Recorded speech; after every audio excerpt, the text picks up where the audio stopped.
Did DoorDash slam the brakes on your earnings? Let's get you back on the road.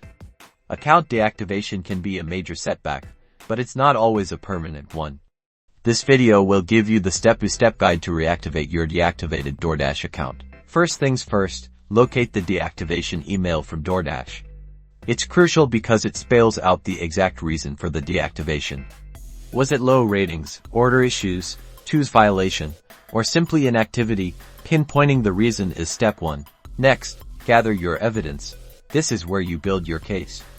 Collect screenshots of glowing customer feedback, maintain on-team delivery records, and write explanations on events that may have led to the deactivation. Anything to dispute the claim. Time to craft your appeal. This letter is your chance to shine. Clearly and professionally address the deactivation reason, explain what went wrong, and highlight the steps you've taken to fix it. Emphasize your commitment to DoorDash's policies and top-notch service. Submit your appeal through the DoorDash support website or via email, whichever specified in the email received. Make sure you follow up periodically, checking on its status. Don't be afraid to ask for updates. Reactivation can take time, so be patient and persistent. Show DoorDash you're dedicated to learning and improving, and you'll significantly increase your chances of getting back to dashing. Good luck, and get back to earning.